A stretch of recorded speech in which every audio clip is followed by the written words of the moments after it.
Good afternoon, guys. Welcome to the Anfield Review.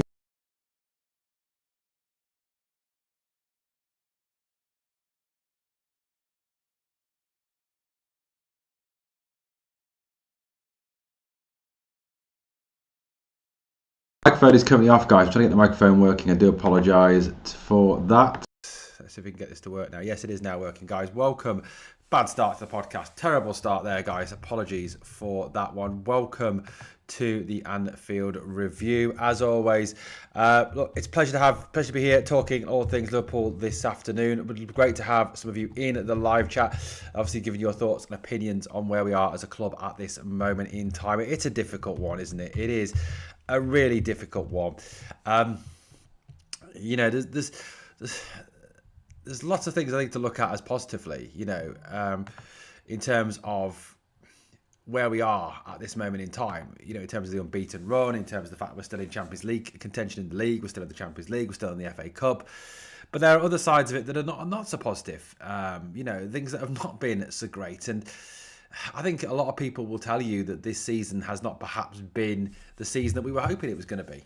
I think there's a lot of rubbish spoken, and there was a change in the narrative around mid-season around this whole situation with it being a transitional season. If you go back to the summer, it certainly seemed to me that the comments that were being made were very much around Liverpool being the dominant force, were very much around Liverpool being a team that would compete on all four fronts. That was very much the conversation that was being had.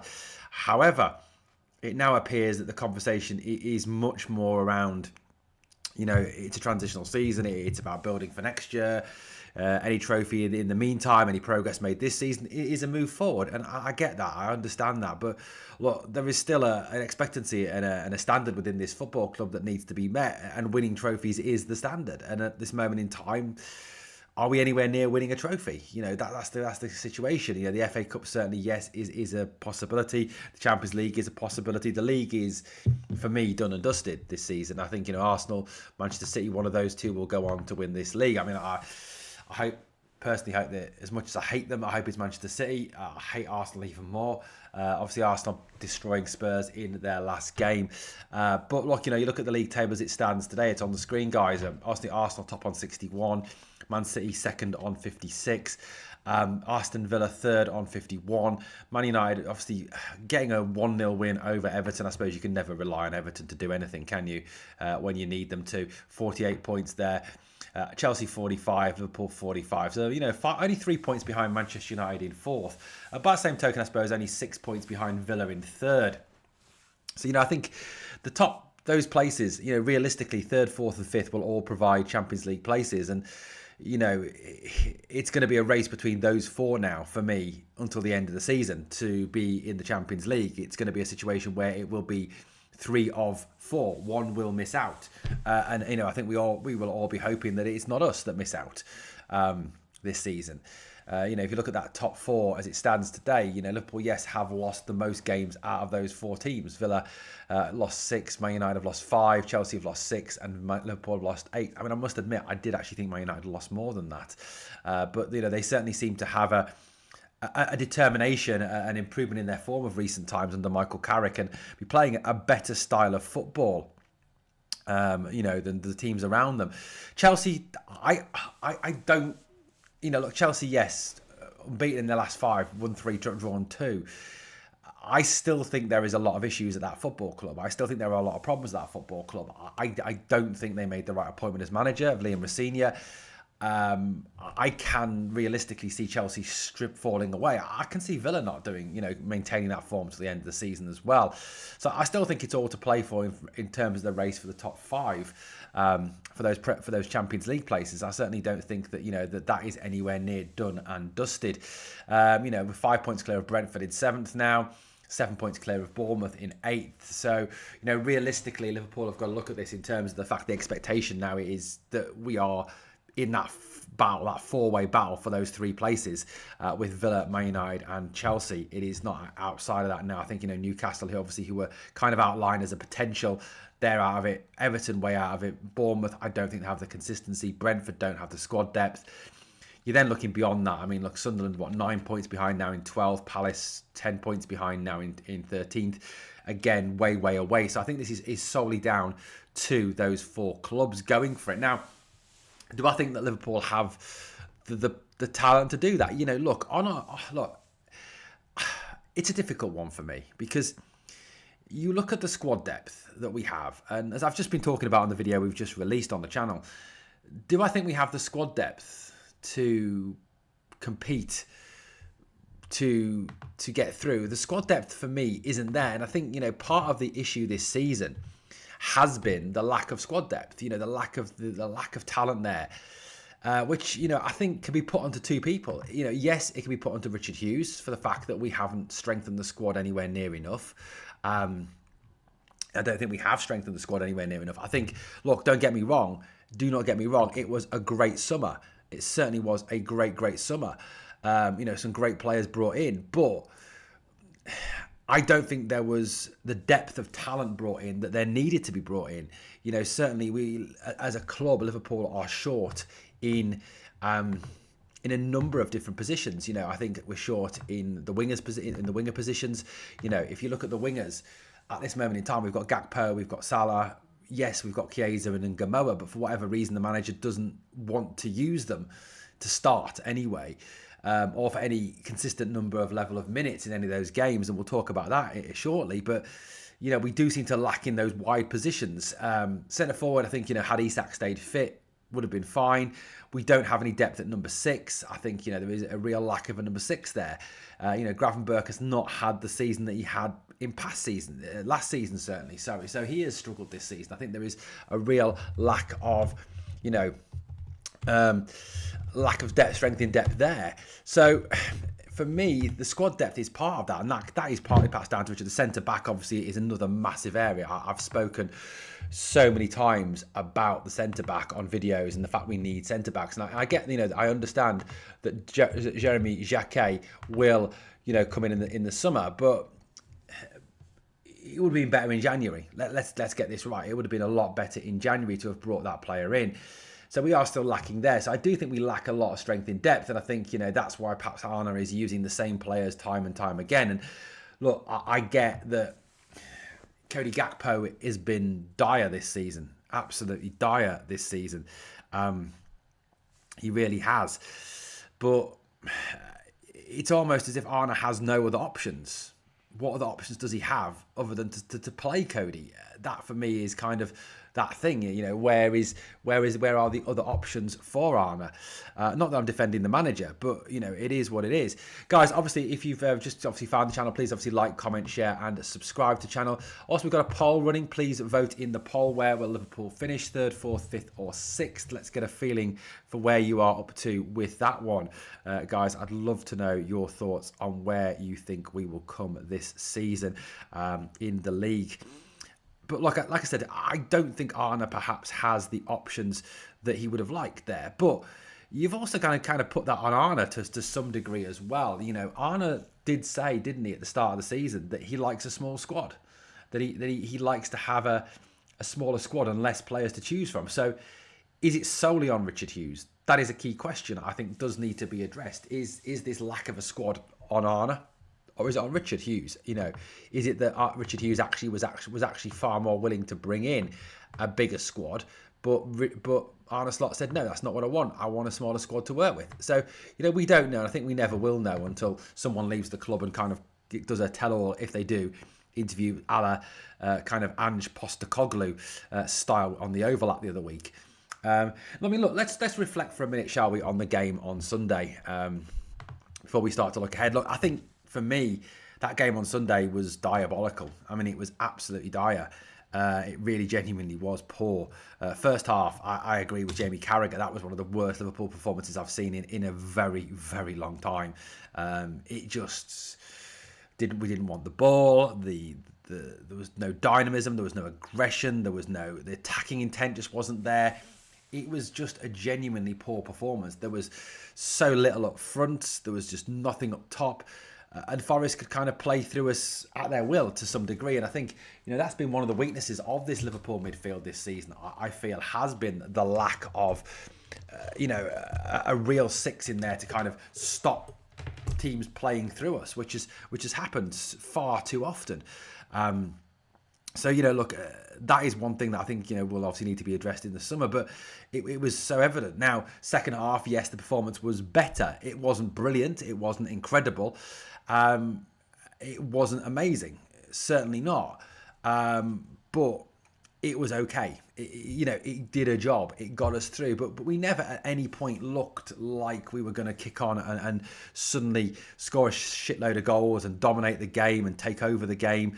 It never, ever once looked that way. So, look, I think, personally speaking, I think that it was a performance that was just lacked ideas. It lacked quality. It lacked any sort of nous from the players. Now, look, you've kind of got this culture that goes round at this moment in time within football, isn't it? A blame culture. Who's to blame? Whose fault is it? Is it Arne Slot? Is it the players? Who carries the blame on this one? That has been... It's a big thing, isn't it? We all love to point the finger at somebody and say, it is down to this person. It is down to that person. It's all on him. It's all on Slot. It's all on the players. Look, I think... Personally speaking, and look, I am no fan of the managers. I don't think Arne Slot is the right man for Liverpool Football Club. I'll put that out there now. I think that Liverpool need a better manager next season. Whether that happens or not, I don't know. I think a lot depends on how the season ends. I think Liverpool do need a manager with more tactical nous, with a better way of playing the game, certainly, and we'll talk about that in a moment. But Slot is not to blame for the players playing crap passes. He's not to blame for the players not looking arsed. He's not to blame for the players, inability to play a 5-yard pass out of defence or a 5-yard pass in midfield. That's not on the manager. That's on the players. And I think there was too many players on Sunday who underperformed. I think you can kind of name on one hand the players who didn't underperform. Virgil van Dijk, I thought, was excellent on Sunday. Alisson Becker was excellent on Sunday. Ibu Konate was excellent on Sunday. Dom Szoboszlai was excellent on Sunday. I averaged 7.5 with SofaScore. I thought that Rio and Gamoa was good. So, you've got perhaps 4 or 5 players there who were good. The rest of the team were just shit. They genuinely were poor on Sunday. So, I think poor performances do kind of let the manager down. Now, yes, some of that is team selection, and I'm going to touch on that shortly. But, Gakpo, for example. Look, last season, and you can go back and look at what I've said previously. Cody Gakpo, I like Cody. I've got nothing against Cody Gakpo. Realistically, I have nothing against Cody Gakpo. But this season, he has been absolutely diabolical. He has been just dreadful. I did hear the funniest thing earlier. I was listening to another podcast, this just literally about 20 minutes ago before coming on air. And the guy on there said that he feels that the criticism of Cody Gakpo this season has been unfair, which I just thought was a joke. I thought was a genuine joke that someone can say that the criticism of Cody this season's been unfair. Cody has been diabolical this season. He has been absolutely dreadful this season. Yes, he scored a goal against Fulham in January, but before that, you've got to go back to October for his last goal. His performances are predictable. His football, the way he plays the game, is predictable. Teams know exactly what they need to do with Cody Gakpo. If you've got Cody Gakpo as a right back, if you are marking Cody Gakpo, you just show him outside, show him onto his left foot, because he won't do anything. He always wants to come back inside. He wants to cut in. He wants to cut in on his right foot and have a shot, or try and dink the ball to the back post. He doesn't want to go outside. He doesn't want to go out round the right back, get to the line, left foot into the box, because he can't do it. So if you are a right back, you just go, right, Cody, there you go. Go outside, go outside, go outside. Keep showing him outside, because he can't do it. And you shut him down and he becomes ineffective unless Milos Kerkez comes on the overlap or Andy Robertson comes on the overlap and he can play in that way. That's the only way that you can overcome that. Now, look, this season, he has just been appalling. The standard of his play has been poor. His finishing has been poor. His passing has been poor. I think, it's down to a couple of things with that. One, I think he is really lacking competition for his place. If you go back to last season, Luis Diaz was pushing him constantly. And there's a saying, isn't there? Iron sharpens iron. Two dogs, one bone. If you've got two dogs, one bone, the fittest dog wins the bone. Iron sharpens iron. If iron's rubbing off iron, it sharpens it. It makes it cutting edge. And the problem is that Gakpo this season hasn't got any competition for his place. Realistically, there is no competition. I know Florian Wirtz can play left side, but he is not a left winger. He's better in that 10 role, and he's been showing the last few games when he's played at the 10, and we really missed him on Sunday, that he's been influential in there. So Cody realistically has no one pushing him, whereas last season he had Luis Diaz pushing him all the time. And Luis Diaz could do what no Liverpool winger this season can do, other than perhaps arguably Rio and Gamoa, which is he could go at someone, go past them with his pace and his skill. He was electric. He cut teams open. We're lacking Luis Diaz this season. Now, I'm not saying that Diaz should have been kept, because it was quite obvious to me that Luis Diaz wanted to leave the club in the summer. He wanted to move on for whatever reason. But the biggest crime for me was not replacing Luis Diaz. I think we should have pushed it. Then you've got someone not only in there to be a competition for Cody Gakpo and push Cody Gakpo, but you've also got someone with real talent there who can come in and make a difference on the park. And we're lacking that this season. Malik Fofana and Anthony Gordon, whoever. And there's a link to Anthony Gordon, which I've talked about on the video this morning that we've released. Go and check it out. English Revolution. It's just come out over on the channel. So, overall, I do think we are lacking on that left side. Now, look, Mo Salah was dreadful on Sunday. It was absolutely diabolical on Sunday. He just looked lost again. And he has all season. Look, I'm not seeking to sit here this afternoon and belittle Mo Salah or what Salah has done for this football club, because Salah has been phenomenal for this football club. He genuinely has been absolutely amazing for this football club. But the problem we've got now is that Salah cannot do Salah things anymore. He can't go past a man anymore. He can't beat a man with pace. He hasn't got that pace anymore. It's really, really lacking, and it's sad. It is. It's almost sad to watch Mo Salah this season and the type of player that Mo Salah has become. And I take no joy whatsoever in looking at him this season and what he's done. Now, look, for me, he's in the top 5 greatest players of all time. I'd say 4th greatest of all time. I'd put Dalglish, I'd put Rush, Gerrard all ahead of him. You could even make arguments, and the reason why I go with those 3 ahead of him is that they're 3 players I saw play. I didn't see Roger Hunt play, for example. I'm not old enough to have seen that, or Billy Liddell, or anyone like that. So I certainly would put him in the top 5, certainly. But he's just not at the level he used to be anymore. He just suffers and lacks. And I'll be honest, I do not think that Mo Salah will be here next season. I think we're reaching a point now with his relationship with the manager to some degree, with his form, that this is the end for him, that we are moving towards a situation where in the summer Mo will be sold. I think Mo will be going in the summer. I think he will be moved on in the summer. I think he will go to Saudi in the summer. And if we can get a decent fee for him, then great. It frees up a lot of wages. It brings in a few million, brings in some millions that we can then reinvest in the squad. And look, I just hope that if that's the case, that we are going to move on from Mo this summer, that it's made clearer earlier, that it is put into a situation where people actually come out and tell us, because no matter what you think of Mo and how Mo's conducted himself this season, he deserves a send-off. He deserves a fitting send-off for a player who's made a huge amount of difference for us. Let's get this right. No matter what you think of how he's handled himself this season and the comments that he's perhaps made. And look, I think there's a lot of kind of anger around his reaction to substitution on Sunday, the supposed laughing and smirking that went on. I think that's just Mo. That's how Mo is. That's how Mo reacts to things. He does that anyway. I don't think that's a sign of disrespect. I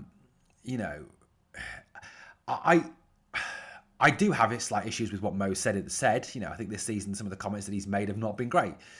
I don't think he has a divine right to play anymore. He's certainly not that talented anymore. He's certainly not in that quality anymore that he used to be. He certainly hasn't got that. So I don't think he has, you know, I don't think that he has got that quality to kick on next season. I don't think that if we keep him at the club, he's going to then next season be the Mo Salah we saw in the Championship winning season. So look, it is what it is, guys. We are where we are with Mo Salah. I'd love to know your thoughts. Where do you think? Would you accept money for Salah? Do you think he moves on in the summer? What do you think of that? Just an update on the poll. We have got that poll running. Where will Liverpool finish? At the moment, 0% of you say third. Where are we up to? Fourth, 38%, fifth, 25%, and sixth, 38%. At the moment, equally people thinking we will miss out on the Champions League situation as well. Right, look, guys, let's have a little look at, I think on Sunday, I think one of the big revelations for me and one of the big things for me was how well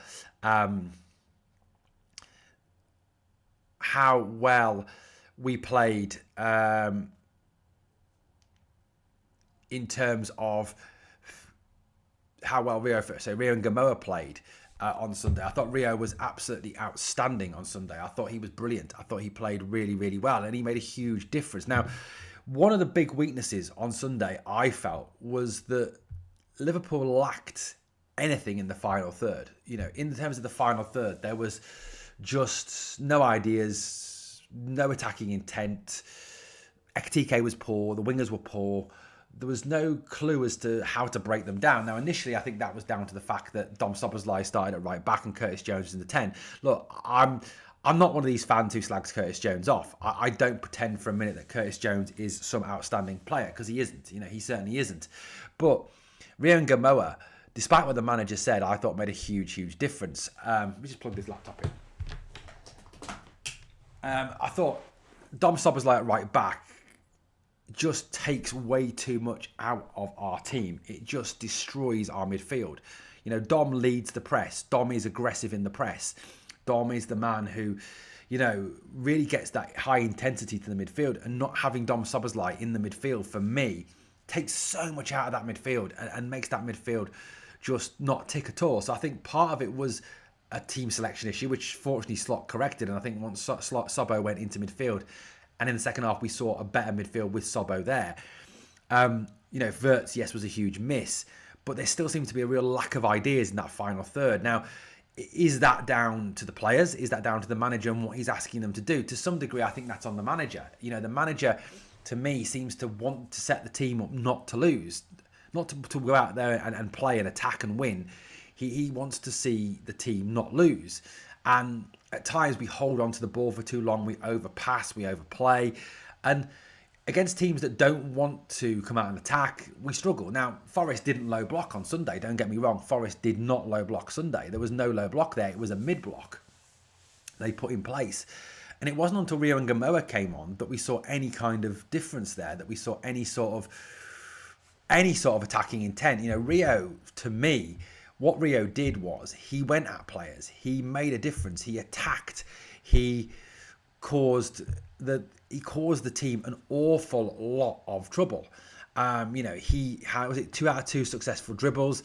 Not only that, but you had a situation where he creates the chance. He creates one big chance as well.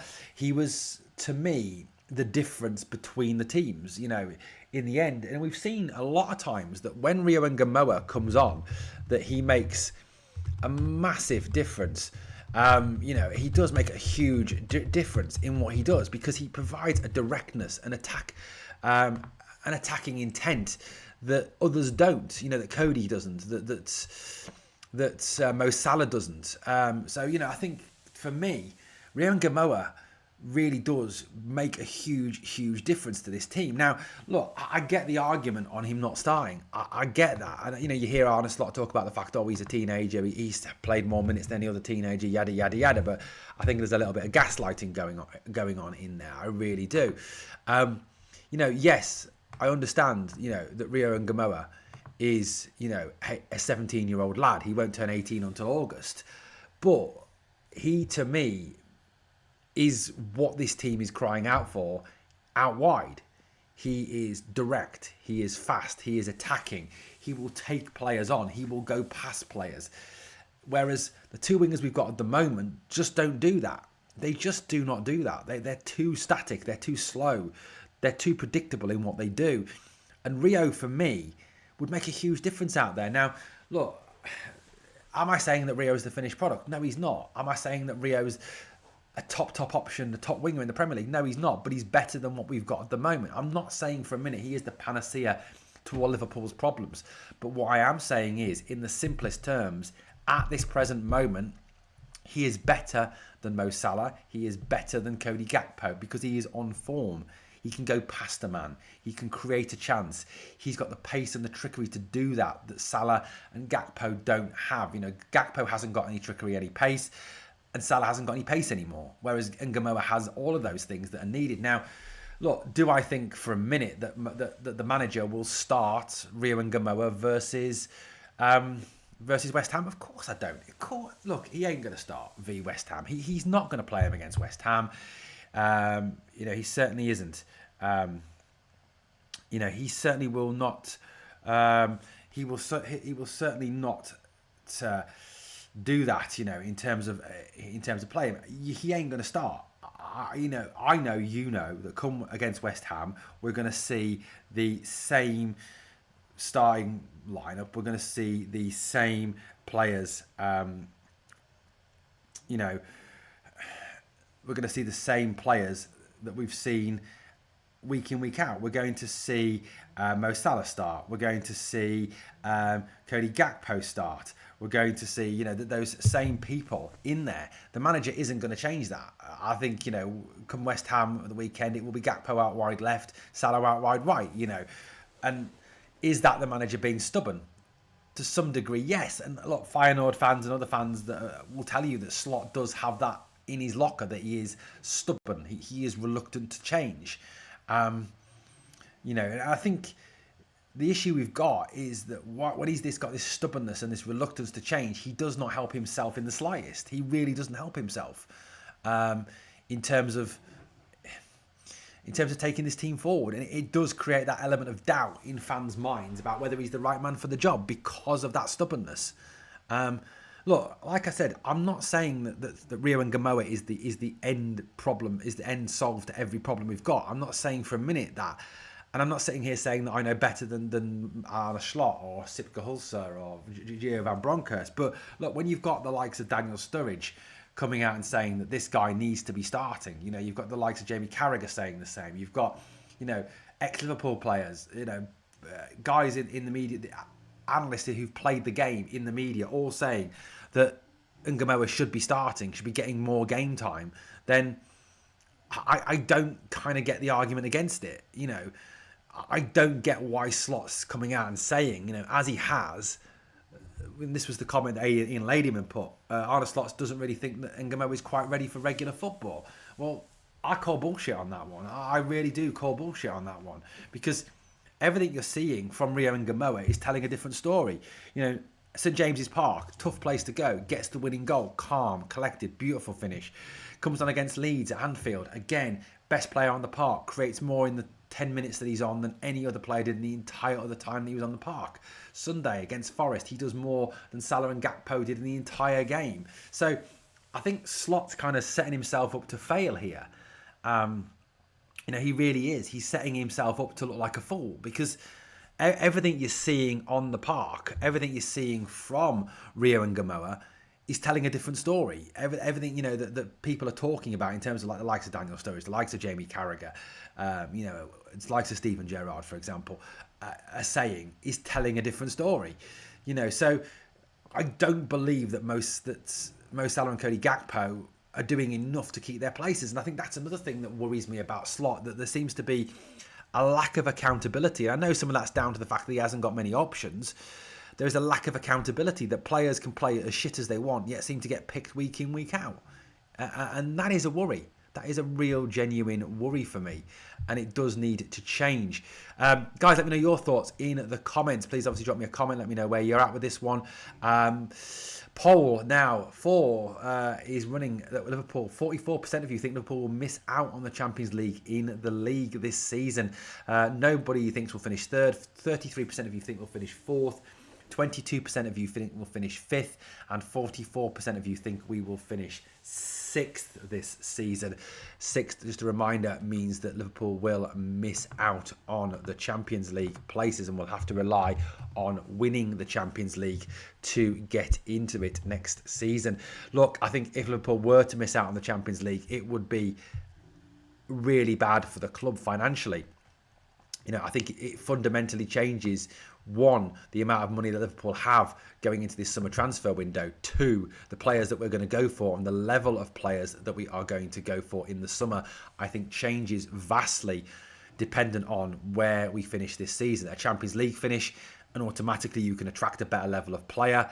Miss out on the Champions League, then it's advantage Arsenal, Manchester City, Villa, Man United, Chelsea on attracting players because they are offering Champions League football. And with the best will in the world, yes, Liverpool are a bigger club than Arsenal. Yes, Liverpool are a bigger club than Manchester City. Yes, Liverpool are a bigger club than Manchester United, Villa, Chelsea. But if we're only offering them Europa League football with less money as salary, which we would be offering, I think, if we've missed out on the Champions League, you ain't going to bring in some of these players that are supposedly being linked with the club now. Elliot Anderson, if it comes down to do you want to go and play for Manchester United in the Champions League or Liverpool in the Europa League, as much as it pains me to say it, he's probably going to choose to go to Manchester United and play in the Champions League over playing the Europa League for another season. So, I think realistically, it is an absolute must that we get Champions League football. It is. And look, if you look at the fixtures that Liverpool have got left, there are 11 games left this season. 11 games left. You look through into sort of February, March, and there's 5 games there that, 4 league games, 1 cup game that are that have to be won. The 4 league games, it has to be 12 from 12. There can be no excuses. Obviously, Anfield on Saturday against West Ham has got to be 3 points. It cannot be anything different. West Ham, yes, are on a better run of form at this moment in time, but it's Anfield. Liverpool have got to be more aggressive, more direct, more attacking on, we've got to go out there and give a Brighton-esque performance the way we did it against Brighton in the Cup on Saturday against West Ham. Then it's Wolves away on Tuesday night at Molineux, which, won't be as easy as a lot of people will think. Yes, Wolves are a shit team, but they are a lot harder to beat these days than, as we saw with Arsenal slipping up there the other day. Again, it's got to be a fight. It's the FA Cup there on the 6th against Wolves, but then the Cup, we've got Tottenham at home. Tottenham were awful against Arsenal. Tottenham are in a downward spiral, but last time we played Tottenham, they had 9 men and we were clinging on against them. So, again, it's got to be 3 points. It's then Brighton away. Again, Brighton really struggling. Got to be 3 points. Then it's Fulham at home. Again, it's got to be 3 points. Fulham are a good side. They're playing some good football at the moment. Then it's the Merseyside derby at the Hill Dickinson, obviously, the first visit there. That's going to be a tough game. Everton will be bang up for that. As bad as Everton are this season, again, they're as bad as their home form is this season. It's a tough match. Then it's Palace at home on the 25th. Palace are a team that, of course, has a lot of problems, in the past. And again, it's a difficult run-in. You've then got Manchester United away. Going to Old Trafford is going to be tough. A defeat there, and probably that's 4th place gone. That is 4th place gone if we don't win there. Then it's Chelsea at home again. Villa away. So realistically, that 3rd, 4th, 5th place battle is all in our hands to some degree. Win those 3 games, and we probably do finish top 4. But lose those 4 games or fail to win those 3, and I think even draws in those games won't be good enough, and we probably miss out. It's huge. The end of the season is insane. Man United away, Chelsea at home, Villa away is really difficult, and Brentford at home. It's massive end to the season. A really difficult end to the season. Some really difficult games coming up for Liverpool. On the running towards the end of the season. So it's going to be intense. It's going to be really, really intense going into towards the end of the season. And look, as I've said, I think the manager does carry a lot of blame. I think the way he sets the team up does not help. The way that he has the team playing does not help in the slightest. It's too predictable. It's too much. We don't want to lose. We don't want to get beat. We don't want to concede. It's too much that rather than actually going out and having a go at teams. We do need to realistically be more aggressive. We need to be more attacking. We need to go for teams a lot more if we're going to win this and we're going to get into this top four battle. Look, I know the Champions League, winning the Champions League is a possibility. Do I think we can do that? No, not really. I think there's too many times we have performances that are not great. Now, if you turn in a performance against Forest, like we did against Forest, against a PSG or against a Real Madrid or against a Manchester City in the Champions League, you're probably going to get your arses handed to you on a plate. So, that is a big concern for me going forward. So, look, it's not all doom and gloom, but we need to see a real upturn in performances. We need to see an upturn in the level of performances and the quality of performances from Liverpool over the coming weeks and days and months of this season. And the end of the season, these are last 11 games. Look, do I think Liverpool will win all 11? No, but I don't think Man United, Chelsea and Villa will win all 11 going in towards the end of the season. I just don't think that happens in this Premier League. As poor as this Premier League has been this season, the Premier League's been dreadful this season. It really has. If I go back to when I started watching the Premier League, and the quality and the talent that was there and the excitingness of games, it's just not there anymore. It's a dull, set-piece, predictable league these days. It's not great. We certainly don't see the exciting attacking football that we used to see. But look, it is what it is. This is the league we've got at the moment. This is the league we kind of have to deal with at the moment. And Liverpool need to step it up going in towards the end of the season. Guys, look, thank you for those people who voted in the poll. I'm going to bring that poll to an end. So the poll decision there on that one. Final results, 6th, 46% is first, 4th was 27%, 5th, 27%, and nobody thought we would finish 3rd this season. Look, overall, I suppose more people think we will finish in the Champions League places. As much as 46% of people voted for 6th, 54% of people did vote for 4th or 5th. So I think there's an optimism there that Liverpool will finish top 5 this season. Realistically, looking at the league today as I do, and looking at the teams as I do, I do think that perhaps 5th is more realistic than anywhere else. I just think that Villa and Man United will have enough to get past us. Chelsea, I do see as being the weaker team of that top 5 at the moment. For all the reasons I said before, I just don't think their team is that good. I think their manager isn't very good. I think they have more weaknesses and more faults, and I think Liam Rossini will be found out as a manager. I don't think he is good enough to be a top 5, top 6 Premier League manager. He's a poor manager. He's shown that wherever he's been. I remember him managing Hull City. He was shocking as Hull manager. So I do think Chelsea are the easier team to pick off, but this relies on some consistency and level and uptake in performances. And what worries me about Liverpool Football Club is we're not seeing, for me, the massive improvement in the form. We're not seeing the attacking intent. We're seeing too much stubbornness from Slot in terms of team selections. Szoboszlai at right back is just a no-no. Look, yes, Gomez can't play full 90 minutes. Gomez can't play 3 games in a week. Curtis Jones can play right back. He's okay at right back. He's not brilliant. He's not terrible. But he's better than playing Dom there, because at least then he can put Dom back in midfield. Taking Dom out of midfield, to me, is a disaster. It's a mistake. And it's stubbornness that Arne Slot won't change. And it's wrong of Arne. It's massively wrong of Arne to do that.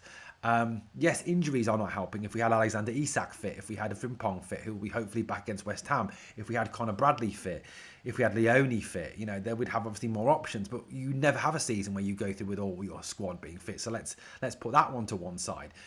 I think some of the team selections that he makes, the persistence of playing Gakpo constantly, the persistence of playing Salah constantly, just doesn't help us in the slightest.